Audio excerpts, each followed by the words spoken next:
Hello, and welcome to Draw With Me. I'm Danny Gregory. Yes.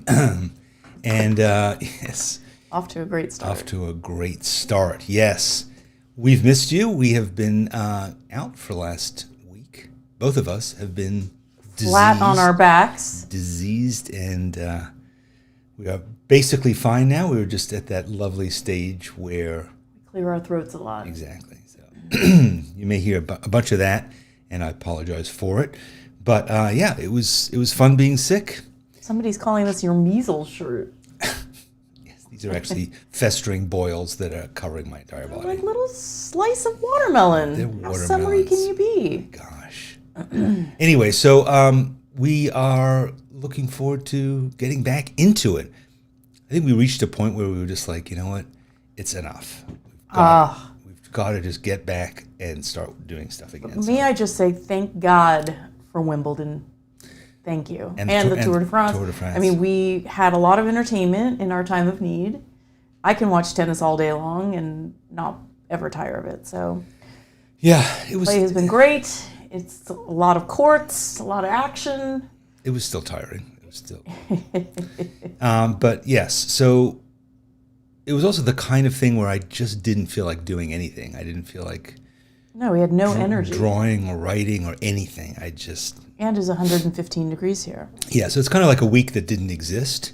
So now we're trying to make up for lost time. So let's plunge into it and get ready, because one of the things that I didn't get to talk about earlier this week is World Watercolor Month, which July is. This is an official, recognized month on the calendar now. And that's all thanks to my friend Charlie, who started Doodle Wash, and he basically lobbied for World Watercolor Month and has created it. And it's if you've never experienced it, go to worldwatercolormonth.com, and they have prompts and they have interviews and they have all kinds of things around watercolors. And it is very inspiring, and it will get you going. If you haven't done watercolor, or if you want to do more, this is the place to begin it. And they also, well, here's a sort of minorly cool thing. This is their gift shop, which has various things made by different artists. So there are certain elite core of artists who are chosen as the ambassadors of World Watercolor Month. And like Andrea England and Angela Fair and various people like that, including this person here. So I am an official ambassador of World Watercolor Month, and they have they took one of my watercolors and they made it into a mug, and also into a little pouch that you can carry art supplies around in. And if you buy these from worldwatercolormonth.com, they will donate all the profits to International Child Art Foundation, which is a great cause and helps to encourage kids everywhere to make art, and it also subsidizes them and so forth. So it is a great cause, and one that I like to support too. So go and check it out. But also just plunge into World Watercolor Month. There's so much stuff to do, and it is a great way to kind of get deeper into the medium. Terry Lyon says she's loving, I'm assuming Terry is a she. Yes. I'm loving World Watercolor Month. I haven't missed a day so far. Congratulations. That's really great. So there's a prompt every day. People are sharing it online, and it is a really nice thing. And Charlie came to Spark last week, and he told us all about his career as an artist, and he talked about how he developed Doodle Wash and how he developed World Watercolor Month, and he's just he's really great. Cool person. He's a cool person, and very nice. Yes, super nice, and has really cool blue glasses, and actually has a watercolor named after him. After his blue glasses. That's a thing to aspire to. Yep, hasn't happened to me. Well, you're more of a multimedia specialist. There are no art supplies named after me, and it's probably a good thing. All right, so to celebrate World Watercolor Month, Hahnemuhle, our friends, we are giving away, or they are giving away, some blocks of beautiful watercolor paper. This is the Watercolor Collection, and they are giving away, is it 5? Ooh, Whoops. 5. They're giving away 5 blocks of this watercolor paper.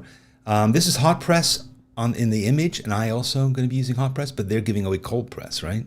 Yes, cold press. So if you don't remember, hot press is when it's smooth, and cold press is when it's kind of knobbly. And it's beautiful paper. I'm going to be using it in a couple minutes. And if you would like to get some, write to us at info@sketchbookskool.com and tell us that you would like it. Maybe tell us something about how you're celebrating World Watercolor Month. And this would certainly be a nice way to cap off the month. You can enter by sending us your U.S. mailing address. We're sponsored by Hahnemuhle USA, so we can only give this out to people who have a U.S. mailing address. You can also write to us at our post office box if you prefer. And, you know, that's about it. Anything else you want to say about this giveaway? No, but that's like a really nice, it's a beefy block. It's a really beefy block. 9 by 12. 9 by 12, 10 sheets, 300 grams, 140 pounds. Really It'll basically get you through the rest of World Watercolor Month. Good point. Yeah. Yes, it will. It is very nice. So, yes, we at Sketchbook School are also celebrating World Watercolor Month with a special sale of our, I have to say, I think one of the best courses we ever made. Don't you think? Oh, for sure. It's called Watercolor Rules and How to Break Them. And we're having a special sale. We just announced it about an hour ago. If you are on our mailing list, you just got an email about it. And I think 5 days only. I mean, this is yeah. what we call a flash sale. Flash sale. It only goes through Tuesday. I don't think we've ever put this course on sale before. And you can learn more about it at skool.tiny.us/watercolor. So I want to show you quickly the original trailer that we made to launch this class.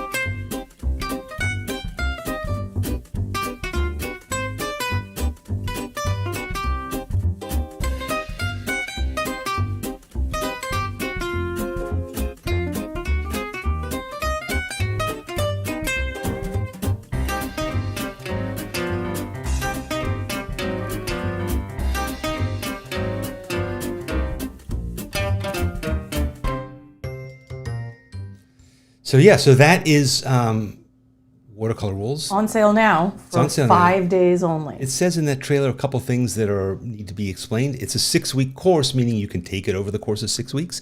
But of course, if you sign up for it, you have access to it forever and ever, many more than 6 weeks, however long you want to spend working on it. The basic structure of this class is that Ian Sidaway, who is a master watercolorist and who is the member of the Royal Watercolor Society, he lays out the basics, rules, so-called, of how to use watercolor. And so for 2 weeks, he teaches you everything, how to use every kind of brush and how to mix this and how to use paper, everything you possibly need to know. Then we bring in 3 other artists, Inma and August Wren and another Ian Fenley, and they break all those rules and they do all kinds of innovative, interesting things with watercolor. And then Ian comes back at the end, Ian Sidaway, and he breaks some of the rules himself and does some really cool and advanced techniques too. So in 6 weeks, you learn everything there is to know, everything you're supposed to do, and everything you aren't supposed to do but are really fun to do anyway. It's a really great class and it will get you going. So take advantage of this sale. I don't know when it's ever going to go on sale again. Not anytime soon. Yeah, sign up now, and I think you will really get a lot out of this class. All right, that's enough talking about watercolors. Let's start doing them. What do you think? Yeah, let's do them. You have a poll. Do you want to reveal? Oh, yeah, how's the poll going? Poll is, it's chugging along. Tell me what the results are. So, okay, so people overwhelmingly say yes, please, to watercolor. So here are the 3 options in the poll. Scary, I think you can be yes, please, and scary at the same. I think I would be. Ho hum. Oh, it just went down from 4 to 3. So that's good. So anybody who's not into watercolor, you can jump off now. Yeah. Yeah. So, I mean, watercolor is to some people intimidating. Some people, they might say, I'm not sure that it's cool. But when you get into watercolor and you find out the things that people do with it, you can do anything with it. It's amazing. Masters use it. School children use it. I mean, it's an incredible medium, and I hope that you enjoy it. I think it's easy to create mud when you're first starting. Sure. But mud can be cool. Playing in the mud. You might, yeah. And today, in fact, that's our subject for today. We're going to be painting mud, mud pies, mud puddles. No, we're not. We're going to be painting somebody who lives in mud, which is a cow. A cow. I don't think we've ever done a cow before. I don't know why I thought a cow. Oh, I know why. Because this week, yesterday, in fact, was Cow Appreciation Day. The sick thing is, Cow Appreciation Day was created by Chick-fil-A. I mean, I don't think we should give them any airtime. Okay, but Chick-fil-A just did it because they have a whole campaign which is about I know, but let's not give them life. Cows telling you to eat chickens. It's kind of disgusting. But anyway, we're going to ignore all that and we're going to just appreciate cows because they're beautiful. And I have this picture of a cow. You're welcome to use any other kind of cow you want. You can make one up. And you can use watercolor or not. It's up to you. Or watercolor pencils. Watercolor pencils. Ike watercolor markers. Ike is using watercolor pencils. Yeah. Or, pen and ink. You do you. Sandy says she's using beam paints made by indigenous folks in Canada. Oh, wow. That's very cool. I don't know what beam is, but that sounds interesting. Good. So, yeah, a lot of people are feeling that watercolor pencils are safer. Fair enough. I might do some too. I'm kind of thinking, wow. Excuse me. I'm going to have to mute your mic if you keep that up. I'm really sorry. So yeah, I'm thinking. Oh, if other people are commenting about beam paints, we got to get on that. Check that out. It's Canadian. I like Canada. Yeah. So I'm thinking I want to get a bit nutty with this cow. Are you going to make it purple? How now, brown cow? What is it? I've never seen a purple cow. I hope I never see one, but I can tell you here and now I'd rather see than be one. Wow. It's a poem by Ogden Nash. Yeah. On my... Oh, sorry. I was going to say on my feed something weird is happening. Ignore me. The only weird thing that's going to happen is I'm going to do some watercolors, so... Oh, there's another outstanding Canadian watercolor I've never heard of. Ganza. Jean McKay is using Ganza. Am I pronouncing that right? Handmade watercolor paints from Toronto. Nice. I like the idea of handmade watercolor paints. What does that mean exactly? I guess they make their own pigments maybe, or they make their own medium, or I don't know. I don't know how you do it. So I don't know what I'm doing. I'm just kind of having fun with watercolors. I haven't really gotten to paint in like a week, so I am just going to have some fun. You haven't gotten to paint or do anything else except lay flat on your back watching TV. Which would have made a very boring show. Come lie on the couch with me. No. But this is a nice woolly sort of cow. Lisa Hoffman using handmade paints from Latvia. I'm so fancy. I'm into this. I'm using plain old Winsor Newtons. I'm not sure whether they're made by hand or unadulterated by human contact. They're made with love. They are. It's a key ingredient.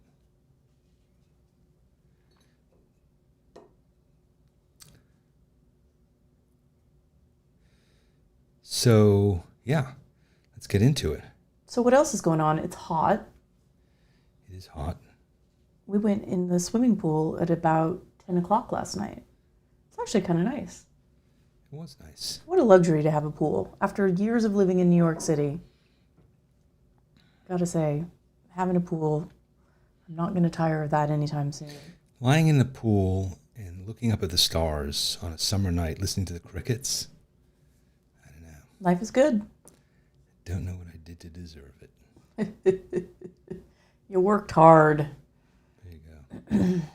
And you still work hard. So if you don't have a pool, get one. They're awesome.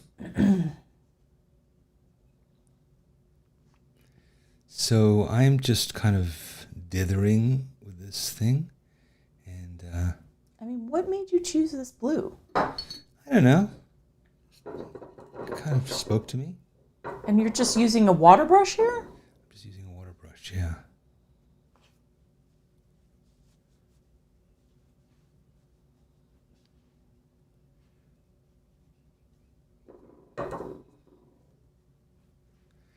Water brush is, if you've never used one, they're really nice. Basically a plastic brush that has water inside the handle.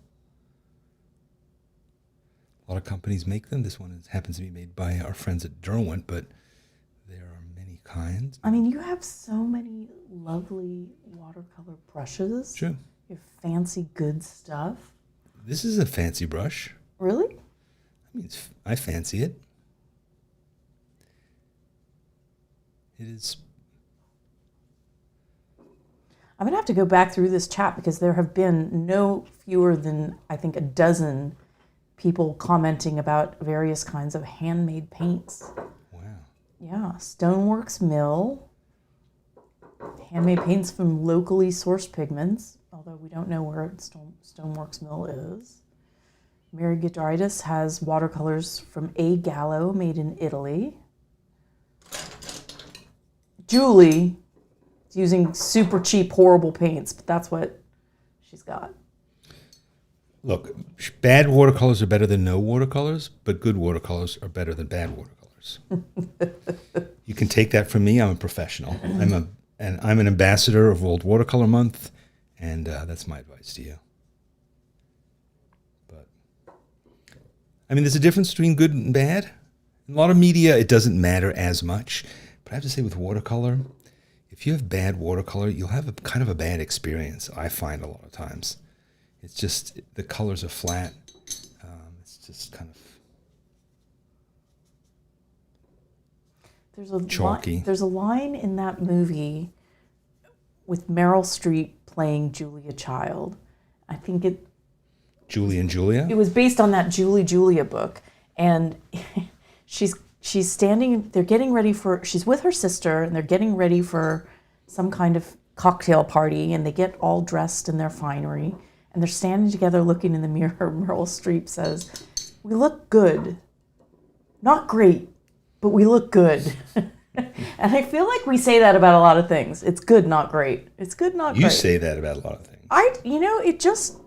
It resonated with me. One, her delivery of that line in that scene of that film is hysterical. But also, I find it's a pleasing... some things just don't need to be great. Good, not great. Okay. I think that's probably true. Good enough. Sometimes good enough is good enough.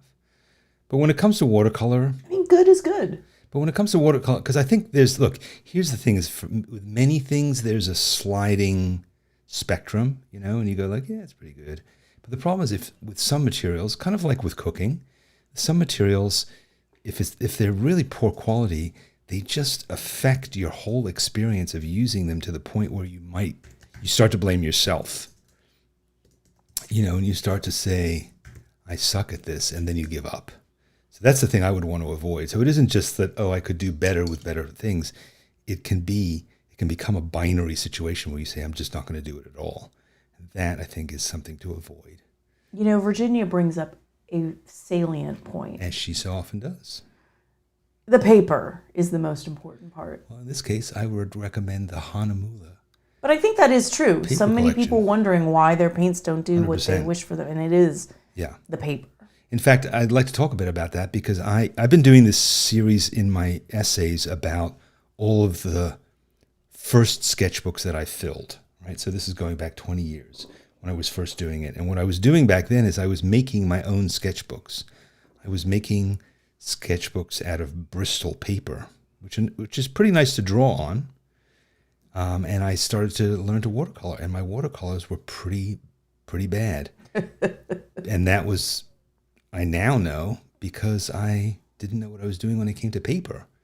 And the paper makes such a difference, particularly if you're using paper that just isn't designed for watercolor and that is not absorbing it the right way and is, it really can dull the paper. I mean, the paper can dull the watercolors, and you think the problem is the watercolors, but it's not often. It is the paper itself. So try it. Another key thing I think about learning about watercolors is experimenting and swatching. So swatching means you go and you get various pieces of paper, various kinds, try out different kinds, and just see what is it like if you use this watercolor or that watercolor, and try mixing different colors and just see all the different things that can happen, and experiment with it. So those are kind of key to the whole experience, I think.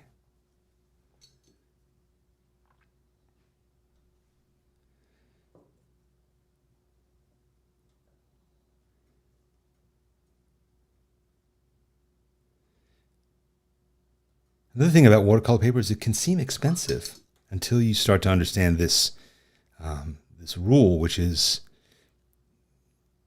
watercolor materials in general can seem expensive because they're kind of high quality and they have good pigment. Good pigment costs more money, and they have really good production processes, and that's why the overall quality of them takes time and effort. Same with the brushes. I mean, you can buy a $100 watercolor brush. You can buy really expensive blocks of watercolor paper, and you might say to yourself, that's crazy. I can't spend that kind of money on paper. Well, then you hoard them. Or you hoard them, right?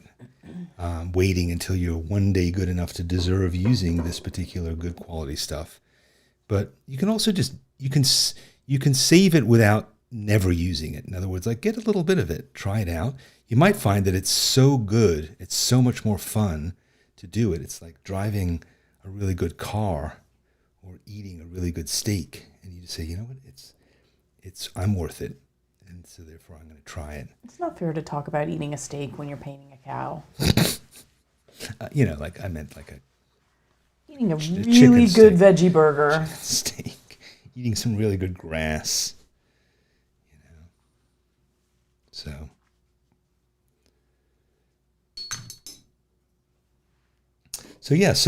try, just indulge yourself a little bit, but then also, or if you want to, and say, okay, I'm going to wait until I've got more experience. So that's the great thing about World Watercolor Month, is if you spend the month and you do watercolors every day, you'll see such a dramatic change by the end of the month. Maybe that's your treat to yourself, as you say, if I can do every prompt of World Watercolor Month, then I'm going to buy myself this Hahnemuhle paper, or I'm going to buy myself a really good brush, or I'm going to upgrade my paint set. We do love a summer project. Yeah, summer projects, really good idea. Thanks for bringing that up. So a summer project is like, say, you know what? It's kind of like when you were in school, where you say, this summer I'm just going to focus on one thing. I like to use the summer to learn new things, just to go back and be a beginner again and learn some new stuff. So, have we learned anything this summer? We've learned that air conditioning repair is expensive. I've learned that if your wife is sick, get the hell out of town. Do not hang around being a nice guy. Get out. Let her suffer on her own. Take the pug and run. Take the pug and run. Yeah. So, that's not really true. I'm glad that I got to suffer alongside you. Oh, I wish you wouldn't have gotten it.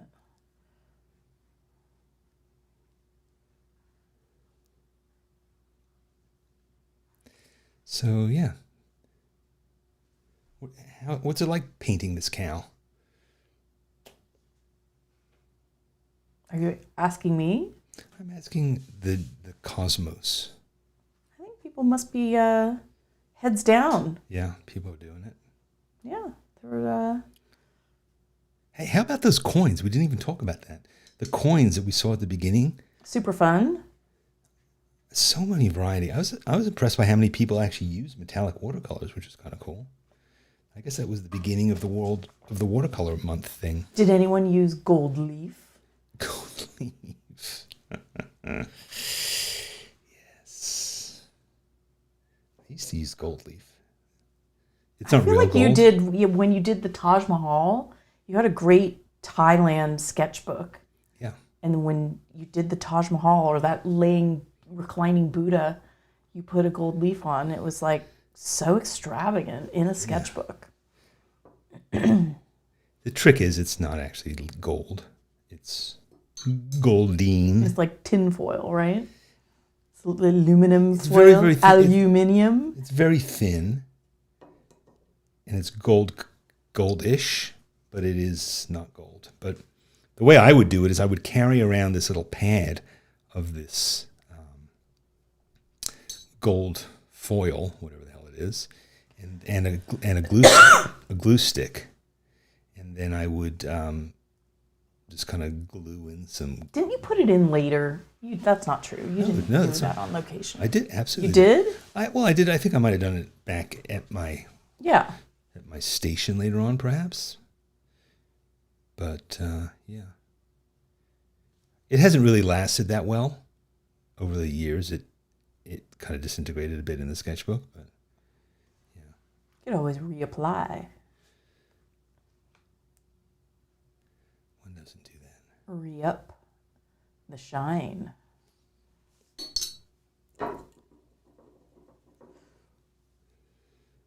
This is coming along pretty well. You going to do any kind of a background, or are you going to paint the grass?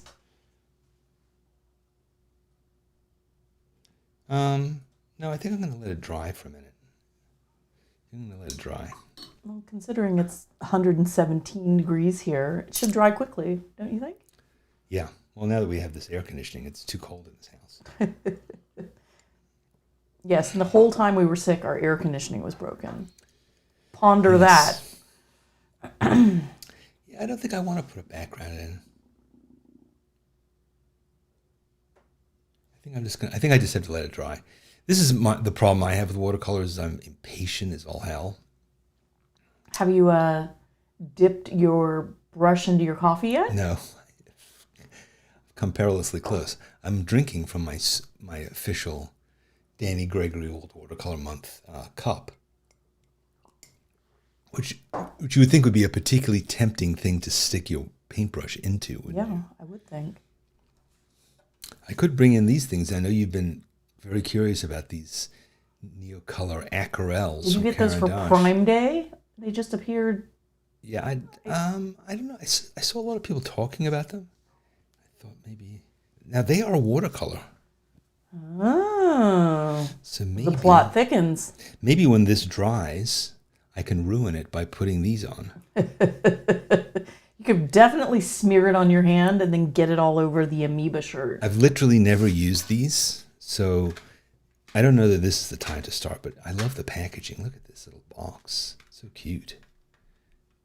Yeah, I was attracted to the packaging, I have to say. Anyway, I think maybe I'll bring in some colored pencils. I have to make the eyes appear. Right now, he's kind of just enigmatic because he doesn't really have eyes. So, Jane says she just got those. Yes. Have you used them as watercolors? Right, because that's part of what they do. Is that they can be. Sandy said I have the Neocolors. What are the Neocolors? That's what these are, Neocolors. Oh. Neocolor 2. Reminding me that we want to see that that movie. What is it? I have no idea what you're talking about. Yeah, I know. Give me the Keanu Reeves movie. Oh, John Wick. Something about Neo and 2 that made me think of John Wick 4. We've booked our tickets. I should say we've booked our tickets to see Oppenheimer IMAX 70 millimeter film. Yeah, when is that? The day it comes out, July 21st. That's gonna be exciting. And I am excited about that. IMAX 70 millimeter film print, that is his thing. That's a thing of beauty. How did they manage to get that in Phoenix? Well, Phoenix is one of the largest cities in this country. That's true. That's true. You mean, are you surprised the film doesn't melt? It's just a very kind of LA, maybe New York thing to have. Don't you think? I mean, I think that Christopher Nolan was quite particular about the Oh, fact is he? that this film is meant to be viewed that way. Really? That's the only way you can see it? No. That sounds pretty cool. I haven't been to IMAX in a long time. IMAX. Yeah, I think Avatar.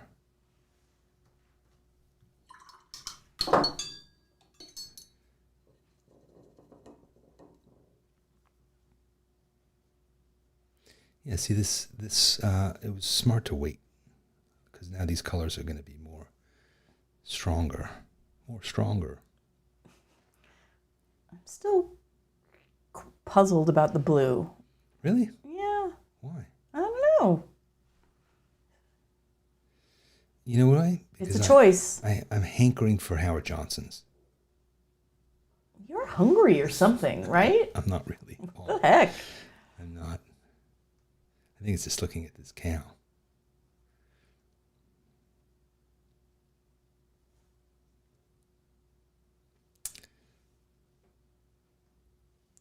Yeah. Now that it's dried, I feel like kind of a bit more willing to Go bold. go bold. Yeah. Go big or go home. Oh, wait, you are home. Oh yeah. I guess that explains it.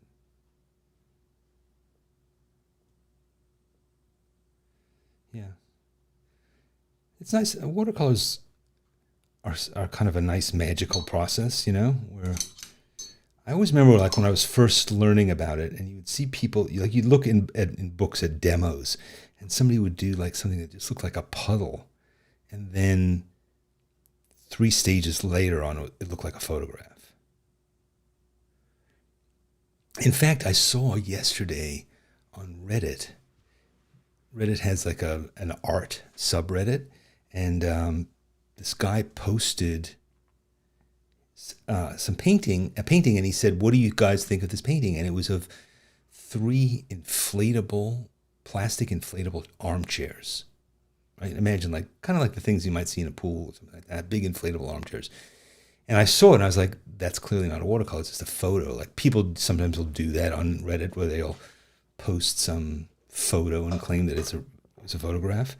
And so I started to look at the comments and people said, I thought this was just a photo, but then I zoomed in. So I zoomed in as well and it was a watercolor, but it was absolutely spectacular. It was the details were so extreme. I don't know how big these things were, but it just reminded me of how watercolor can be so expressive and loose and free, but it also can be very, very photoreal. Controlled. Yeah, I mean, think about Victorian watercolors. It was basically they looked like, I guess some of them were gouache, but they just had such control and they were able to get really not at all the kind of misty things we can often think of with watercolors. They can be really bold.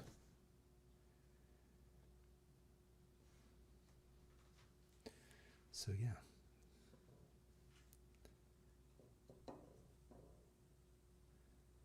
Reddit, not where I expected to see that. Reddit?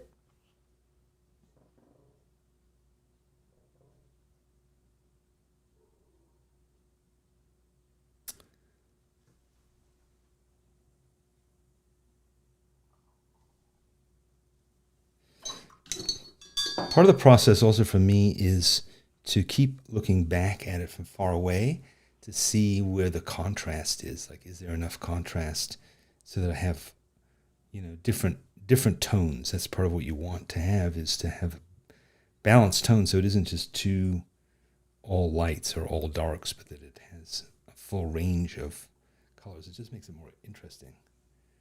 And there are parts like this where it just looks weak. And that's because there isn't as much detail. But you don't want to overdo the detail either, because then then your eye doesn't know where to go. But you also don't want to have parts that feel like you just didn't care about it. You can leave places blank, of course, but you just don't want it to seem like you just didn't bother.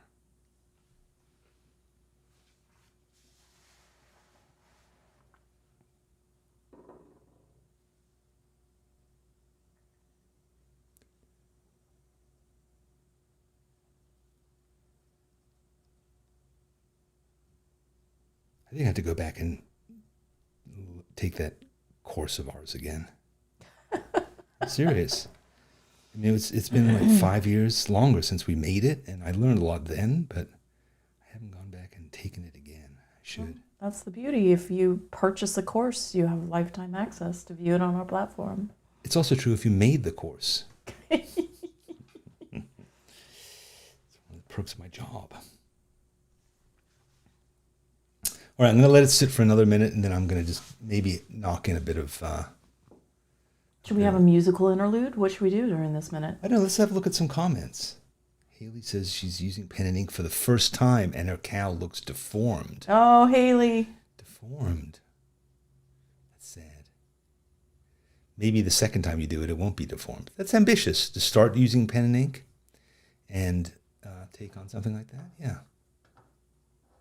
I think it's also, I mean, you're not demoing pen and ink, so you're kind of out there on your own, Haley. So kudos to you for giving it a try. Hopefully you're just having fun. Yeah, Atomic Elf wants a pug interlude.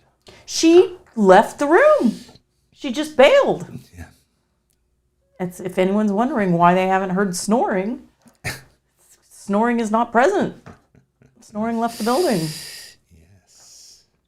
Should we talk about Len Grant? I don't know how many people here are Spark members, but we're going to have a fabulous special event on Saturday. True. For our Spark members, Len Grant, very cool British urban sketcher, right? He's an urban sketcher who for many years was a professional photographer, and he's transitioned from photography to basically drawing and watercoloring, self-taught, and he's teaching a class called Simplified Urban Sketching, which is going to be about really how to catch a scene, when it's busy and all kinds of stuff is going on. How do you deal with a really complicated scene without getting overwhelmed? Yeah, people moving, that's going to be grooving. So we're looking forward to that. Always fun to gather on a Saturday.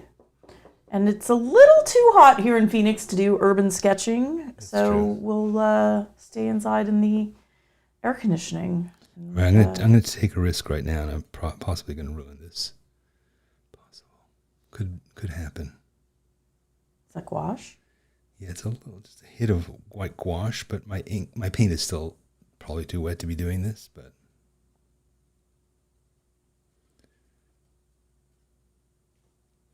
I also have his eyes or her eyes are kind of at the wrong height. But I mean, the reference is kind of hard to even see the eyes. I know, it's true. Got recessed eyes. It's the opposite of pug eyes. Sunken eyes. Sunken cow eyes. But cow eyes, isn't cow eyes an expression? Like doe eyes. Doe eyes. Yeah, I guess that's true. Veal eyes. Suddenly I realize I have veal eyes. Veal is a topic I don't wish to discuss. Oh. Fair enough.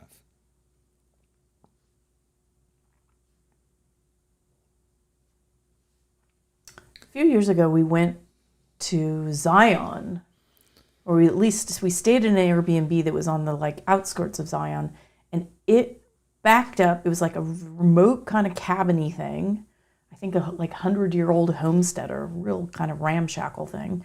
Anyway, it backed up to not a stockyard, but a range, a cattle range. When it rained, those hides are stinky.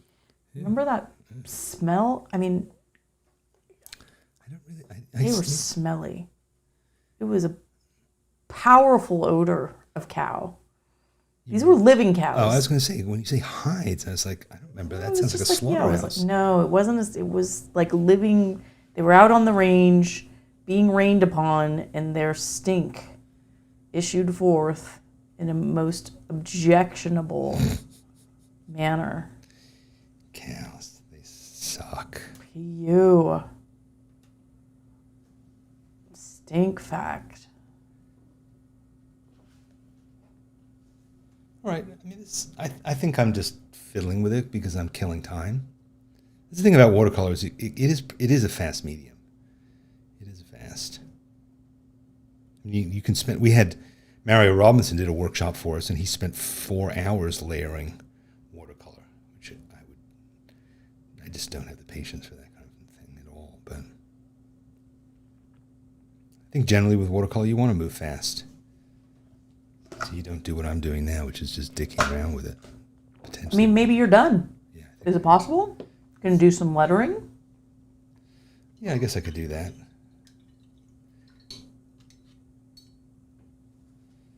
What color should I use? I don't know, but I think that white gouache you put in there is a triumph. It does. It helped, right? Yeah. It helped. I still feel like his snout isn't really right. Just keeps feeling flat to me. Trying to look down here.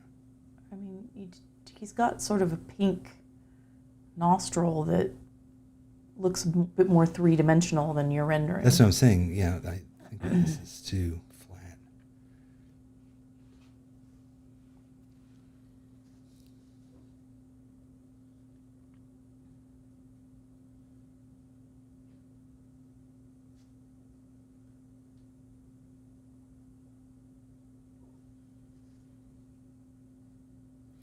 What does that even mean, how now?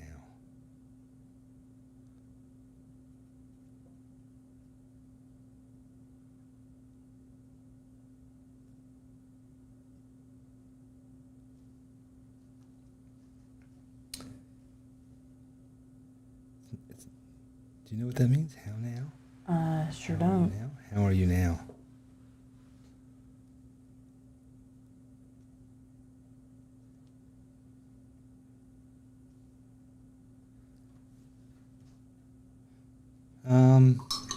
Yeah, I keep seeing things I want to do, so I have to. I'm sorry, I'm going to have to go back and do a bit more there.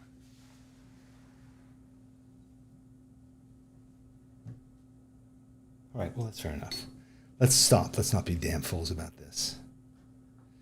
Helen says there are only 3 colors in my palette, so my cow is so strange.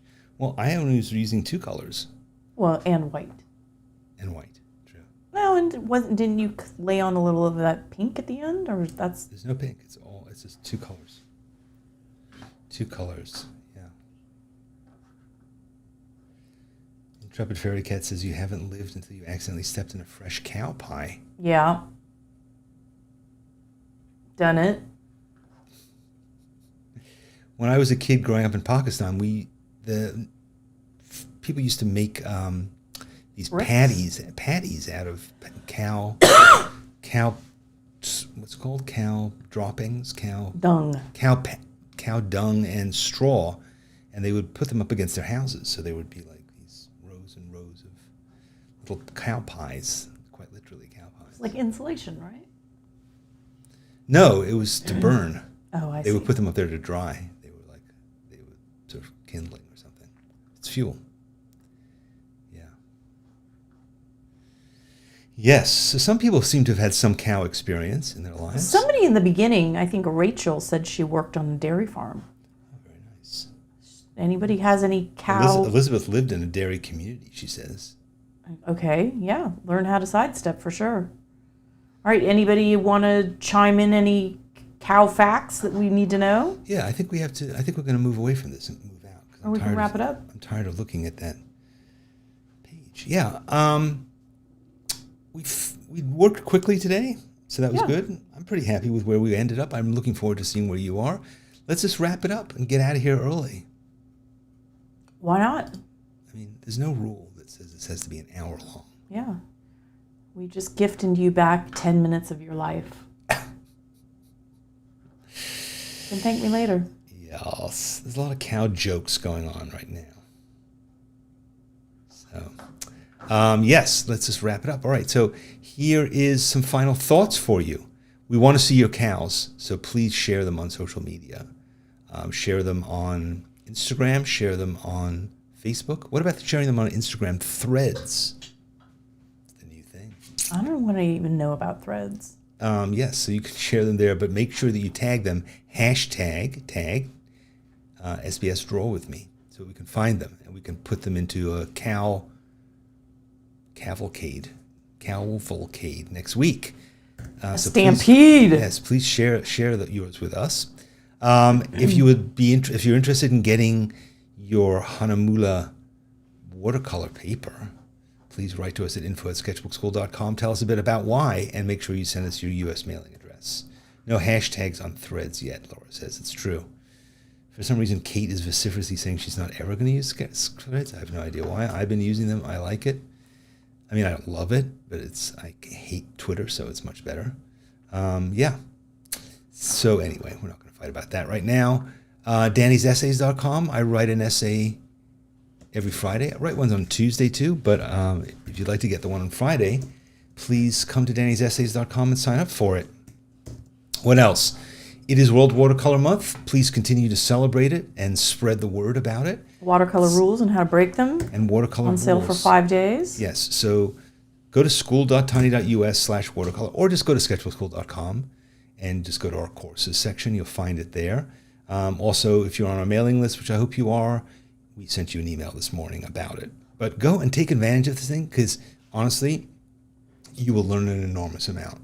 And this is the opportunity to take advantage of it, to take advantage of this sale. Take advantage of us. Go ahead. Enjoy it. We're begging you. Yes. So, join us. And great course. We didn't beg for cookies. We didn't beg for cookies or anything else. No, we don't need anything like that. Yes. We were deprived. That's how we got sick. In fact, we've got a bunch of snacks just before we were sick, and I didn't get to thank anybody who sent them to us because we were sick and couldn't even eat. It was pathetic. So yes, Laura says, remember to like this video. Please like it, subscribe. If you subscribe, then I'll remind you that we're going to be meeting again next Thursday. And I'm posting essays and stuff like that. I just posted a video yesterday that you might really enjoy, which is a chat with my friend Jason Doss, who is, and it's all about, what do you put in your sketchbook? Like, what are you supposed to do in a sketchbook? And it was a really great conversation. We showed a lot of images from his sketchbooks. He is the former president of the Urban Sketcher Worldwide movement. And he is also a teacher at Spark. He teaches 2 different classes for us. He's really so knowledgeable, so nice. So nice. Such an awesome guy. So, and he's a watercolorist as well. So check that out on our channel. What else? Oh, also World Watercolor Month, I wrote a whole article which is about how I came to use watercolors and why I like them. I've shared that in a few places. So, yes, Lynette is a big fan of Jason, and I love Jason. So you do. We made a class with Jason in New Orleans. That was fun. Really fun. So we should do that again. Yes. Let's go on a trip. Elizabeth saw it. She liked it. Thank you. I'm glad you liked it. Yes. All right. Are we done? Yes, we're done. We're done. Thank you so much, guys. Thanks for hanging in there while we were gone. We will be back next week, and I hope to see a lot of cows, a herd. We want to see vast herds, and maybe I'll wear my cowboy hat next week. Yeehaw. Yeehaw. Thanks, guys. See you again soon. Bye-bye.